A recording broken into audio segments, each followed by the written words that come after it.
Where are you right now, Yasmine? Me? Ooh. Yeah, are you in London still? You're on your Little Euro old you? trip. Are you in Scotland? Manchester? Paris. I just got in from Paris this morning. She's a Euro baddie. You guys, I'm in Manchester with my lover. Oh. All right, let's get into it. I'm here. I'm Josie, for those who don't remember or wanted to forget. No one would want to Please forget. not. I'm Alicia. And I'm your dad's favorite, Yasmine. Okay, this is dare we say. Yasmine, why are you in Manchester? Tell us. So I'm just gonna spill the fucking tea. So basically, since September, I've been talking to this person. She's oh, by the way, she's a she. Yeah. Anyways, came out to my dad this weekend. It was cool. Huge deal. Proud of you. Continue. It is what it is, and it was amazing, when as well as like, as I'm very privileged, my dad was like, okay, great, amazing. So have you told her about me? Like, as an Arab man making it about himself. Your I'm dad like, sounds like Elizabeth Holmes. He's like an Arab man. my dad literally is, he's not Elizabeth Holmes. But He is the star of the show, though.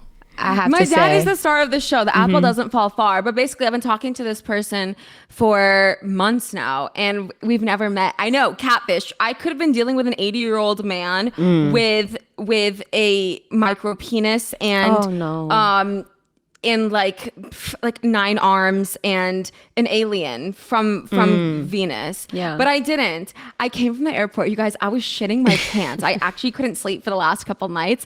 I was walking in. I swear to God, she's probably listening through the other door. But I was walking in listening to what song? All Too Well by Taylor Swift, the 10-minute version. Oh, because gosh. I have a vision in my head. And if it doesn't go as planned, then might as well just not go.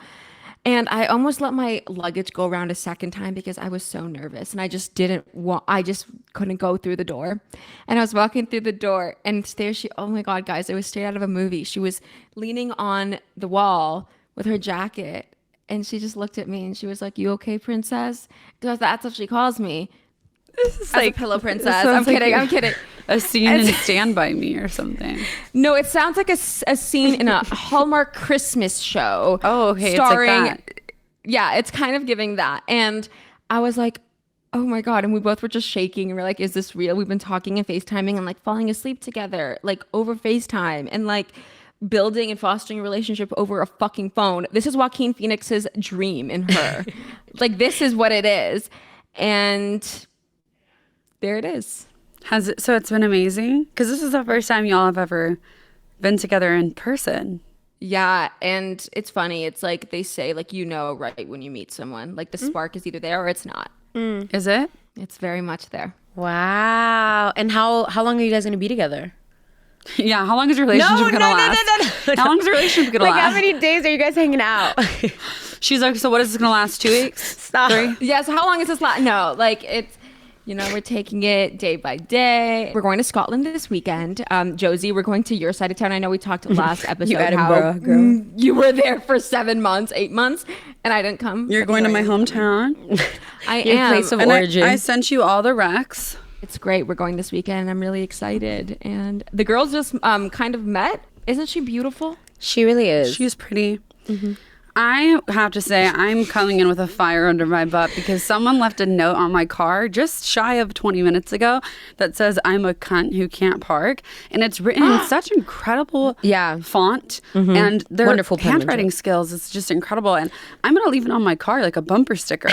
It also was a big piece of paper. Like, it wasn't no like sticky note in the car. Like, thought went into that. And I'm going to keep it there because I want everyone to know. So God bless whoever that is. If you wrote that "I'm a cunt who can't park" on a silver SQ8 in Los Angeles on, what day is it today? Tuesday. There's no way that's your first time being called a cunt on the road. It's not. Or like, it had happened There it is. once before at Yep. Sushi Dan in Studio City. Oh, yeah. So yeah, in the era of being a cunt, let's start this cunty episode today. I love that. Today is our first Dare We News, where we are excited to get into some hot topics. There's so much going on in the world right now. So much. I feel like, do you guys feel like America is a hellhole? I'm sorry, dads are driving their Teslas off of cliffs. Awful. People are getting killed left and right. Yeah. Football players are having heart attacks. Absolutely. Well, is he a football player? You look. Oh my God. Is he a basketball? No. Okay. Roll it back. Yeah. So many just weird Is he things. in the basketball? No, baby. He's not in the basketball. He do not do the hockey. He's not in the sports. He's not in the athletics. He do not hit the baseball. Okay. What's his sport? His sport is football. Okay. Damar's. This is probably one of the most interesting intros to that conversation that has been had this week. So that tickled me. But Damar is a football player who collapsed in the middle of the game and they stopped a game, which if you know anything about NFL, that is like unheard of. It is unprecedented. They keep games going when like... Even if people die? Or like get hurt? Well, that's the thing. Yes. Thank God people don't usually die during national sport games, but they do get hurt. Like people tear ACLs, people break their legs, people have injuries where they're like paralyzed for a moment, like awful things. And people, unfortunately, sports have just gotten really accustomed to, okay, like we keep it pushing after moments like that. So, obviously this horrible thing happened. Thank God. What happened? They had to resuscitate him. Like he died and like they literally. Yeah. Okay, wait, break it down for me. Okay. So Damar Hamlin is a football player and during a football game, he collapsed, right? And they literally declared... Was he in mid-play or was he just like on the bench and fell over? No, babe. No. He was on the field. Oh, shit. He was on the field. And he collapsed and they literally declared him dead, girl. Like, and they had to resuscitate him. And obviously this was like an extremely traumatizing event. Like they didn't know what was going to happen. Like this man is phenomenal. When he woke up, he literally asked like, did we win the game? That was the first thing he said. And the doctor said, you won. Like, you won life. Like, you won, babe. And in this game, like, a bunch of the players from both teams, which if you know anything about NFL, they're super competitive. There kind of is this, like, energy of just aggression the whole time. And the whole game stopped. And both teams really beautifully rallied around this man to hope that he would live and prayed on the field. Wow.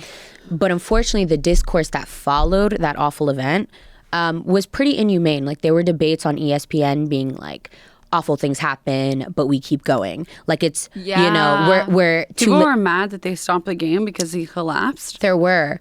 I'm forgetting the name of the show, but there are these two like reporters where one of them made a tweet and he was saying like, I'm praying for the family, but then gives like an analysis on how it's too late in the season and how, you know, we have to focus on football and that's just how this game is, whatever it may be. So unfortunately, like this awful thing happened, but it was a really interesting discourse after because obviously there were humane people and compassion being flooded not only to Damar and his family, but also to the players that were just traumatized. This is awful. But then there was an even larger conversation, right, about sports and how maybe the safety precautions in which we have, especially on a sport that is as gruesome and barbaric as football, need to change. You know, and I feel like there's no protections for football players, and I'm always talking about people getting concussions left and right. I'm like, I literally thought you died after like one concussion. The way people are just moving around life, like I've had 9 concussions. Like it's insane. Wasn't there like a recent study to show like the people who were in the NFL or played like D1 football all the way, and they like took them when they were like 60 or 70 years old, they're like 10 times more likely to get dementia and Alzheimer's and memory loss, and the amount of like body aches and trauma that their bodies go through. At what point it's like, yes, it's an entertaining game, but also this is a human life. Yeah, too. The irony is football is actually my favorite sport. I think it's a great sport. I love sports games, but it's undebatable that things need to change because of how these men have to deal with the aftermath after they play. And then literally no less than a week later, I think it was a high school or college game, a basketball player collapsed.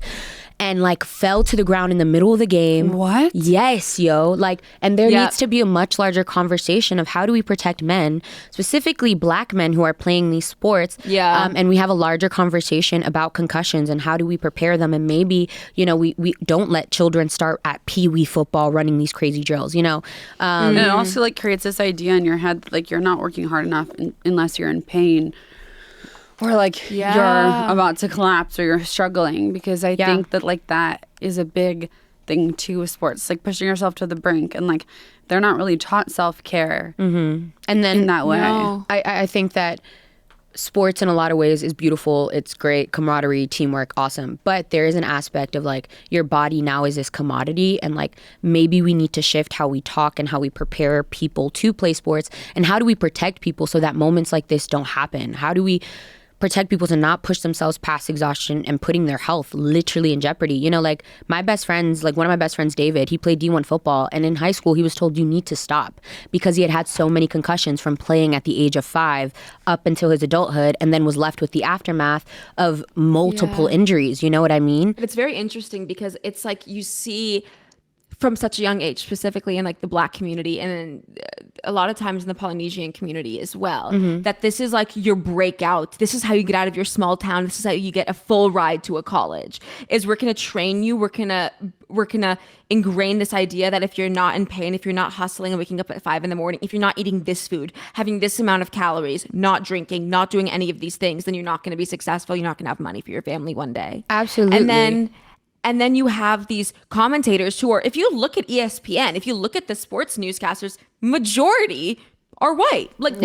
And the majority of the white the managers are white. I was just gonna say, if you really want to, people in positions of power are all white people. Exactly. I said if you really want to take it there, the disparities racially and socioeconomically on sports teams, my God. the managers, the most of the time head coaches are owners. white and aren't from the communities that these players come from. And then also, if you really want to talk about it specifically with football, most quarterbacks are white and they're the highest paid on the field. Then the people who are taking the brunt, like people who work defense and are taking the hits most of the time, are black individuals. And don't even get me started on the drafting and recruiting process. The recruiting process for colleges and then the drafting process. Like I have had boys personally tell me how you are lined up in a room and they are measuring things and how high can you jump. And I understand in sports there's a certain sense of athleticism that you want to see how people excel. Yeah. But there are pretty inhumane practices when you talk about sports in nuance. And I do think that there's a lot of space for change. And I pray that there's more compassion and we talk more about implementing mental health and the longevity of people's lives in sports overall, college and professional. But yeah, it's really disheartening. And I'm just really thankful that Damar is like alive right now. It's interesting you bring this up. And the only thing that the thing that keeps going into my head, and also can I say America is one of the only countries in the world that plays football? Like American football. So let's just... Yes, means like I've been in the UK for 2 weeks. Can I just say that? No. We don't do that here. We're different. Can I just say, as a Brit myself, I don't like that. I don't. Matt Healy. I like Brittany Bronski when she does that impersonation. But it reminds me of the Hunger Games. It literally reminds me of the Hunger Games, how you have people at the ESPN and like the higher boxes of the owners and the stakeholders of the games and the stakeholders of the teams just huddling along, betting on each other, betting on different teams, betting on people. And then these people are getting hurt. And also I feel like there must be a study out there that shows that like when there's fights in the hockey field, there's fights or something breaks out on the court or the field, people the engage correlation more. Between domestic violence and athletes because they don't talk to them about the fact that you cannot be a violent person everywhere. Keep that shit on the field. But that's not what people care about. There are a lot of coaches, you feel me, that are like, you need to be this all the time. You need to not cry. You need to... No, like you're not curating these holistic human beings that, you know, are compassionate. I very much believe that, you know, you can quote unquote have that dog in you and be a great athlete and be competitive and be a LeBron James, but also be loving and compassionate. And but, take care of yourself. Yeah. That's why I love seeing rappers and sports people in grocery stores, like buying healthy food. Oh my gosh. Yes. Like the other day, Alicia and I were at Era One. We'd never go there, but we went this one day. And we saw Annalie Chapa, just him with his group, like Chapa Go Blanca. I love that you said group, his little entourage. His little entourage. His entourage. And, I mean, that man had his cart filled to the brim, and that just brought me joy. I'm like, I love that men are starting to take care of themselves more, especially like rappers. I feel like you would just be, I don't know, you wouldn't assume that because prejudice. Yeah. But I just Prejudice. love that. I love that. Prejudice. Prejudice. You But said I'm a slang. but I'm not prejudiced. Oh, okay. Yes. Someone get her on a fucking NLE Chopper rap ASAP. I literally feel like, She can hold that down. you guys, it took me genuinely like 40 minutes to find an outfit today. You know what I ended up wearing? Denim jeans and a white shirt. And literally the person, like this is why I need you to come back to California because I need to learn how to dress myself. And you were like my person that I depended on. But since we're entering, both of us. I know. Since we're entering 2023, what do you think are our trend projections, Yaz? So, you know, Josie, I'm honestly really grateful that you brought this up. I'm more grateful than I've ever been in my entire life because I feel like 2023 is going to be a big year. I think there's 2 things that are coming out this year, and not one of them is me. It's one, bold. Bold or bulk? Bold, but you should buy in bulk. It's better for the environment. But bold. Is it? Second is community. It is actually better for the environment. If you buy like 40 shirts on Amazon. I think book clubs are in this year. I think more things with communities. Like I know someone with a book club. I love it. No, but like more group chats, more group outings, more community. Ooh. I think people are going to rely on each other more this year. I feel like individualistic styles are going to be in, but community-oriented lifestyles are going to be crucial. Does that make sense? Yeah. I think that makes sense. I don't know. Because maybe And I feel like People are outside like never before. people, except right now because of the Horrifying rain and the Tropicana bullshit. rain that is existing in What's LA. going on? It's the rainforest in LA. Apparently, California is like 99.9% more wet than the entire earth right now on My land. favorite thing, I call it a cunt walk. It's walking in the rain without a hood or a jacket, and you're just like strutting unbothered. That's my favorite thing to do when it rains, because then everyone looks at you like, well, what's happening? But my hair looks better when it's wet. tea. No, it does. It's well, not saying that your hair looks better when it's wet, but No, like, thank you. Tell there's me that I'm something ugly about- with dry hair. You are ugly with dry hair. We're all ugly with dry hair, but it's something about also wearing a white t-shirt, Josie. Like wearing a white t-shirt in the rain with your wet hair, and then you can almost see like, was the planned. see-through of the nips. Like you're walking that runway. Okay, so you're telling us that we're buying in bulk is coming back in communities and being bold. Fuck you is what I'll say first. You said bold colors, which I love because if you know anything Yes. about me, Wait, but yeah, I love a tell color. us What more. else? So if you want to talk fashion, I'll give you the niche streetwear brands like Diesel, Digital Cameras, New Balances, Daddy's Money, the resurgence of the Adidas Gazelles and their Gucci collab, Ruffles, mesh flowers, unedited but edited photos at the same time, posting multiple times a day, being real, continuing not to be real, rocking the makeup you wore the last night before the next day. That's what's fucking in. Okay, let's break this down. Let's break this down. So you're saying posting multiple times a day is going to be back in again? Because I feel like Instagram kind of died. I feel like I definitely don't use it anymore. I find Instagram, you know what I feel like posting on Instagram? I feel like I feel like when I post on Instagram, it is as if I just bought like a red pair of panties and a bra, and I'm going to Times Square and I'm standing on top of a building, putting a gun to everybody's head, telling them to look at me. Like, it's so embarrassing. a lot of people don't use Instagram anymore. Like I have friends that have deleted the app. I don't blame them because here's the thing, like what Josie said about basically being nude on Times Square and everyone laughing at you and pointing at you and saying you're not enough. That's what Instagram is. She didn't say like that everyone last was part. pointing at me, but I added that part because whenever I post on Instagram, I'm like, tell me I'm enough. And that's on therapy next week. My next comment on your Instagram post is just the word enough. You are enough. This is giving enough. We should make that a trend. We should make that a merch. We Like, should make so that But I a don't merch. know enough. why when you say you are enough, it's like, oh, that's validating, that's empowering. When you just say enough, it means I feel like that sounds like stop. We don't want any more. That means like, shut the fuck up. This is that enough. means shut the fuck up. I'm done with TikTok. Gaslighting's in 2023. Gaslighting, gatekeeping, and girl bossing. Are we bringing that from 22? No, gatekeeping is not in. Girl bossing is not in. Gaslighting, on the other hand, that is and in. gatekeeping. Keep Can the I be gays. honest? I think some subcultures and minorities do need to gatekeep more Does that make sense? Agreed. Like, Agreed. I don't think everything needs to be for everyone. I'm so like about humanity, inclusiveness, the collective. Wait, you don't think like hijabs should be for everyone or cornrows should be for everyone? I know, really But she's controversial like, for topic. everyone? Also, can we talk about it real quick? The way I got eaten alive from people when I said white people can't wear braids, y'all acted as I said the craziest thing ever. All of y'all was in my DMs. Did they? Yes. Oh my Yes, god. yes. Oh my God, Josie. I remember sitting next to Alicia and people would be like, "Why the fuck can't I wear braids?" Those and were this the- is like this white girl. And no, those were the most negative comments we've gotten on an episode. I promise. Okay, I think we're gonna Yeah. start doing a segment in this show called Bone to Pick, where we come for one of the audience members of our show who have bullied No, us. that's so mean. And we have 60 seconds I'm down. to tell them. We'll start our first one at the end of this episode. So I hate to say it, the general trend of the white gaze is gaining back relevance in pop culture. It's true, and it's definitely going to continue. And How? the Kardashians are nothing if not a barometer of the zeitgeist of what's happening. I think you're right about that. I hate to say it. I think you're white about that. You're done. They're taking their BBLs out. They're spray tanning a lot less.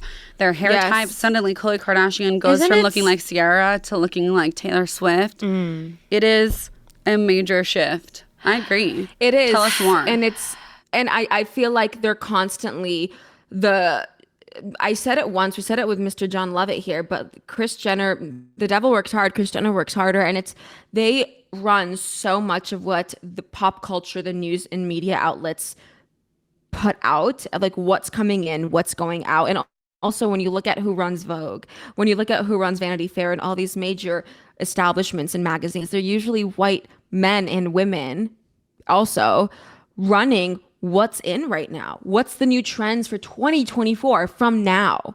And so it's interesting when you have these people like the Kardashians, like you said, taking up their BBLs, taking up their hair extensions, their false lashes, their lip fillers. And there's going to be this whole boom of people doing the same thing. It's like they're in their white era, which is so interesting. As white women. But they can afford to shift with the trends in that way. And they can afford to be the ones who are making those trends. It is just so fascinating to me how some people, can just go back and forth between what features they want to have and skin tones they would like. It's just funny, I sit here and I don't think that I could ever be mistaken for, No. another race if it was trendy. And I feel like I've talked about it a lot on the pod. It is something that irks my spirit that I think, I'm going to speak on a larger level, that I think it is just trendy, like with this idea of like blackfishing and whatever meets the moment and, being able to like appropriate when you want to and when you don't. But something that does bring me a lot of joy and I do want to talk about is Northwest's TikTok. Have you guys seen her impersonating her dad? Her TikTok scares me, to be honest. Wait, what? I did not know this. Can we talk about it? I'm scared of it. I'm just like, seems like, I do not want to talk about a kid in a bad way. Yeah, I was going to say But if that. she's anything like Kanye, I'm afraid. No. You know what? But I know that Kim seems like a good mom, though. So I feel like she's raising her good. But you know what's crazy? Kim doesn't tell her children about Kanye or anything about him. So they don't know anything about him as far as all the fact that he's an anti-Semite and the fact that he has done all these like problematic and abusive stuff. They just think that he's like a perfect dad. So she has to sing their songs, his songs with them in the car. Yeah. And she even has to be subjected to North dressing up as him, which if I was her mom and my daughter was dressing up as my abusive Not the ex, daughter. I would not be okay with it. I'd be like, Listen. take that beard off your face. Stop. girl. Listen, it's so fascinating because we pray for all the children in the world, but I don't know. I love these TikToks because I feel like there's a sense of normalcy in them. Like I love seeing her like do shit that we all did growing up, like awkward, just like impersonating her dad. And I don't know if I was on TikTok constantly and like Oh, no, showing, God. Are you like, kidding? I didn't- when I was a kid. I was playing with Polly Pockets. no, but I think that's like the day and age of those kids now. Like, like Which was crazy, but there's so many people viewing that. Yeah. And I feel like she wants that now, but like when she looks back, she's gonna be embarrassed. no, but I think that there's like a beauty. Like I'm embarrassed in my YouTube video. I privated that shit. Oh, like I think we were all embarrassed about little videos that we took. I remember like making little singing videos and stuff. But like I love like this sense of normalcy and her just like exploring. And I think North Mulsey. and wow, coin Sorry. that. But Sorry. you know, like Kim talking in that Angie Martinez interview, which shout out to Angie Martinez. She is like a New York icon and legend. She's been in like journalism for the last like few decades. And Kim opening up and being like, you know, I want to shield her from that stuff. I don't know. I think that that's really beautiful and powerful. And I hope that she gets as much space to like be weird and funny and do things that she finds fun. And I think it's cool that she's making like TikToks with her mom. Like, yeah. So I enjoy them. But Kanye, obviously, we don't support here and we don't support anywhere. There was this chef that went viral. And literally it all happened just yesterday. It is fresh off the press. What happened? So Black Twitter went crazy because a video went viral of this like oxtail pasta, right? And this chef... What, oxtail pasta? Okay, baby. A quick little lesson. Oxtail's super like huge in the Caribbean. It's a delicacy, but it sometimes can be hard to buy. And also like there's this whole narrative about oxtail. Like it feels like home. It's super cultural. It's like, you know, important in the Caribbean. And like there's all these like jokes and a lot of ideas behind like oxtail, like going to a Jamaican spot where you get beef patties and oxtail like in New York or Florida, whatever, and how they sell out a lot, or how oxtail can be really expensive, whatever. Right. So this guy goes viral with this oxtail pasta video, and it seems like he's lovely and pleasant, right? No, ma'am. They didn't let him have his 5 minutes of fame. What's honey. his oxtail pasta? His oxtail pasta was great. It had nothing Who's to they? Who's they, them, theirs? The person is... listen. Who, what, where? Okay, so this man... goes viral for this pasta, and he seems lovely in the video. And then all of these girls come out dragging him to hell. And this all happened yesterday. Why are they dragging him? I'm telling you. I feel like a little kid who came back from the playground. I'm telling you. So this one girl goes, a couple years ago, you literally told me to kill myself. You're an awful person. No laughing, mi gente. No laughing. This is serious as shit. Okay. Continue. And then other girls come out and go, you literally called me an ugly darky a couple years ago. These women come out in droves, saying like, you are an awful person. You do not deserve to go viral on Twitter or TikTok or anything. Oh my God. And this all happened just yesterday. So his dark past is backfiring on him. And then this man, someone literally said, you commented on one of my pics on my old account and said my dark skin made me ugly. I was in high school. Called me all types of butterface. You said if I was light-skinned, I would look better. Now you're a chef? That's crazy. And this is his video. He posted this video 3 days ago. These girls have been dragging him to hell.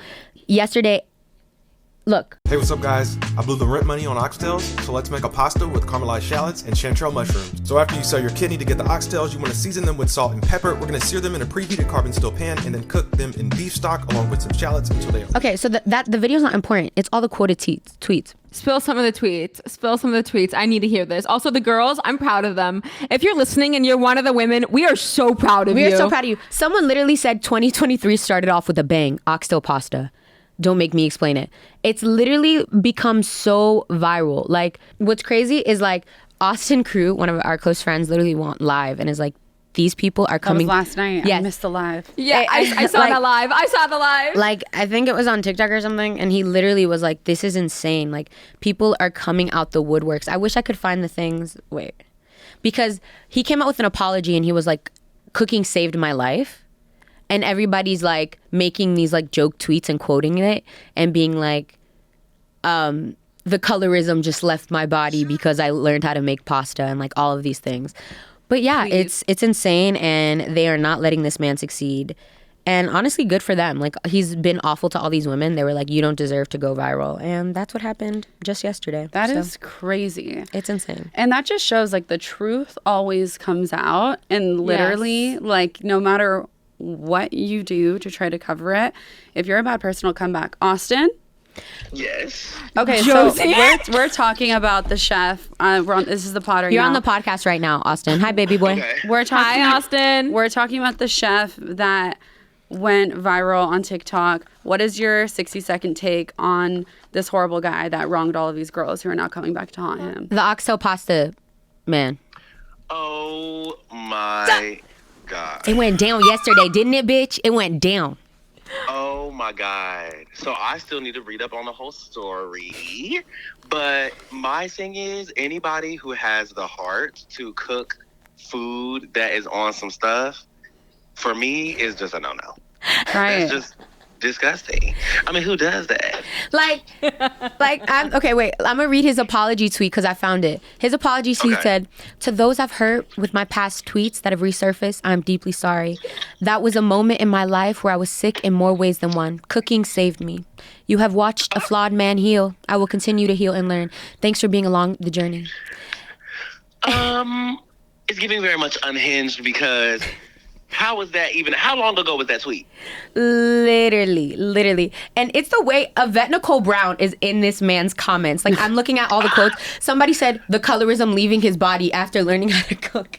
Wait a minute. Like, people are saying, laughing at this, because they're like, not only were you colorist to like all of these dark-skinned women, which is just deplorable and awful, but you also like abused women and told them to kill themselves. You don't get to go viral. Oh no, wait a minute, you don't get to go viral. And you know that Miss Yvette gonna be right there. Miss You know Yvette. that Yvette Nicole Brown is not gonna miss that opportunity. She one of the Twitter warriors. She one of the OG. She one of the OG Twitter warriors. It's giving very much, let's cancel this man. It's giving very much, he's going to jail. You're going to jail. Exactly. You're going to jail. Thank you for your hot take. We love you, and we're gonna do this again. Love you, Austin. Love you, Austin. Love you too. See you Talk later. soon. Bye.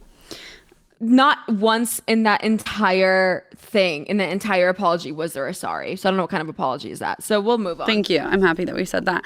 You guys, speaking of tea, this is my favorite type of tea because I feel like I can really get into it. White trash tea. And this white trash tea is seeping, piping hot from the griddle on the stove that belongs to Prince Harry. Prince Harry's new memoir came out today, which is now a few days before you guys are listening to this. And it is filled with so many secrets that even me, as someone I'm not a royalist, I'm an anti-royalist, despite being in Scotland when the Queen died in Scotland. I think she was waiting for me. It is insane. Here are just a few things that Prince Harry exposes in this new memoir. Tell me this is not insane. Okay, Harry says that William, his brother, attacked him at one point. Oh. That his older brother knocked him onto the floor over an argument about Meghan. Okay, that's one thing. Another thing that happened is, get ready for this. The brothers urged their father to not marry Camilla, which I did not even know. Oh. Yeah, so they told their father to not marry Camilla, who's obviously now queen, because they thought she would be a wicked stepmother. No way. So they knew ahead of time. After Our Lady died. Yeah. So he came for who is known now as the current queen, if I'm not mistaken. Is she the queen? She's the queen consort. The stepmom, yeah. Okay. Whatever. Oh, wow. Anyway, which is tea. Okay, this is the biggest one. Harry killed 25 people in Afghanistan. He admitted to it. When he was serving in the British Army in Afghanistan, he said that in the heat of combat, he was seeing everybody as like chess pieces rather than people. And he killed 25 people. What? How insane is that? That is absurd. Like, that's something you go to your grave with. Imagine marrying someone and knowing that they've killed 25 people. Also, I'm like, I didn't know they let actual royals serve in the military. Yeah. Do they have to? They did. I think they have to. Yeah, they have to at least like do something along with the military for their country. I thought like you're just like serving, like you're in a cute outfit if you're a royal. You don't have to like do anything. You just like stand on the side. I cannot. They said they put him to work. I'm sorry. You go to your grave with that shit. I don't care.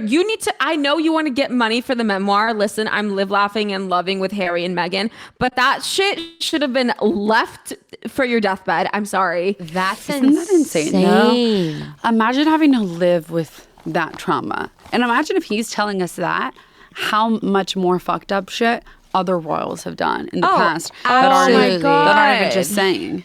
Absolutely. Like, they have done and seen some dark stuff for sure. He also talked about stuff that I commend him for, which is his like teenage drug use and how he like was literally doing cocaine at 17. Didn't he also lose his virginity outside of a dumpster? Yes, I was just about to get into that. I was just about to get into that. He literally said that he lost his virginity to an older woman who liked horses. I don't know why he said that. And And as he said, quote, treated me not unlike a young stallion. Oh. Which is Oh my really God. interesting. Oh The my woman is not gosh. named in the book, but he does say, quote, among the many things about it that were wrong, it happened in a grassy field behind a busy pub.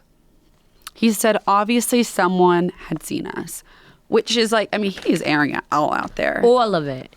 All the tea. I mean, sorry, that sounds like an iconic virginity story.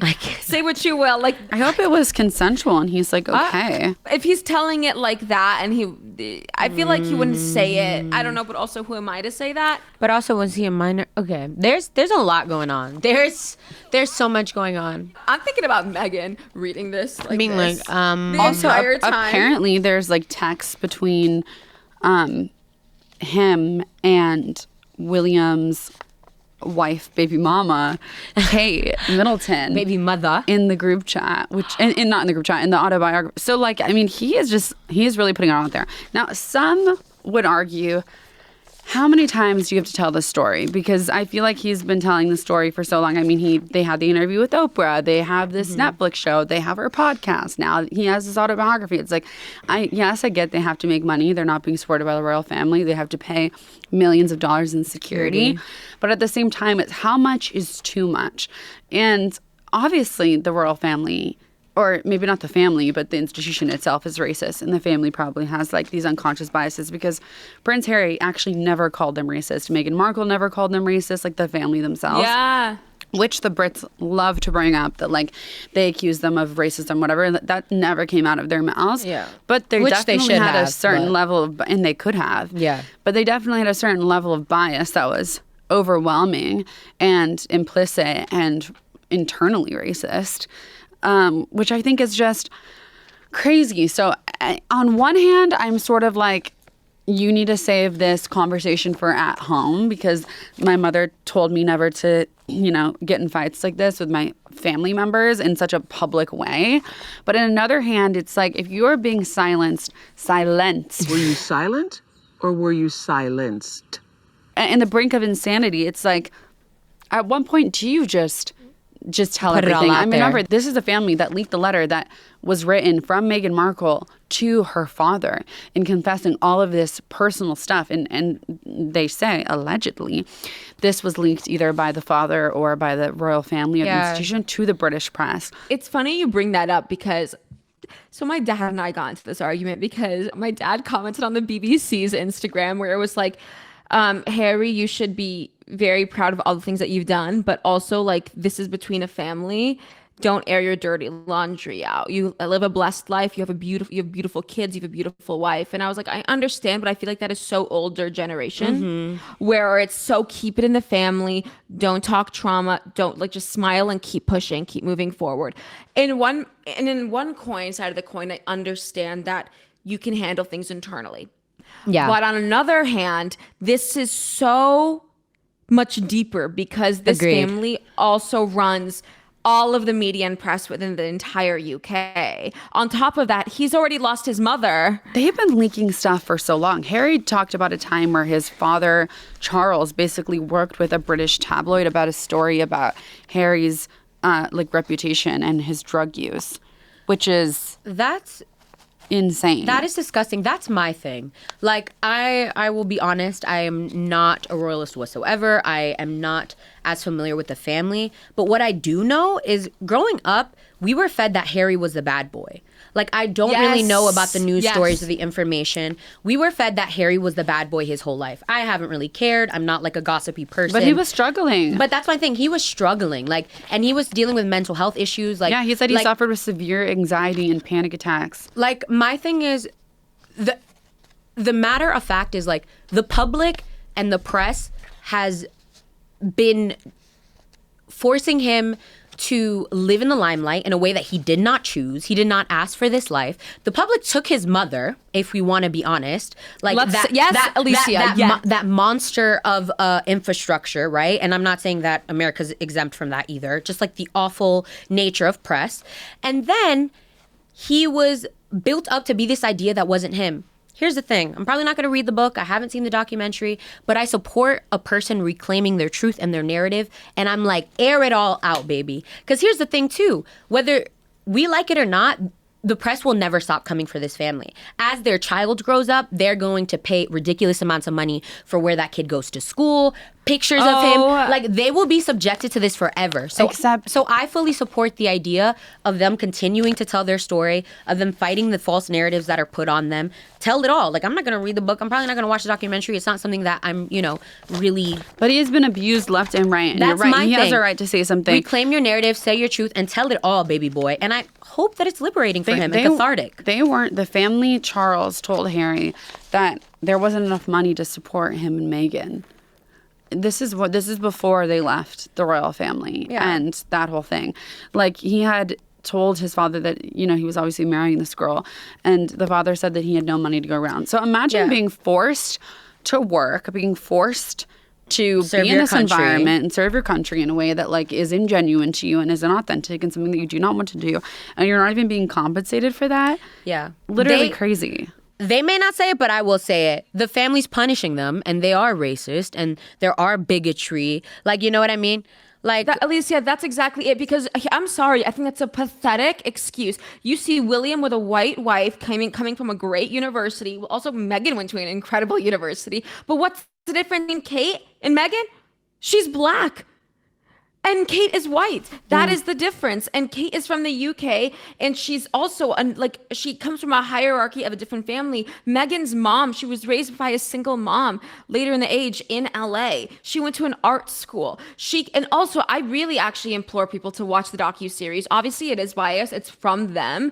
But you listen to Meghan's mom talk about the point of view. And also, Meghan asked Prince Charles to walk her down the aisle because her father couldn't.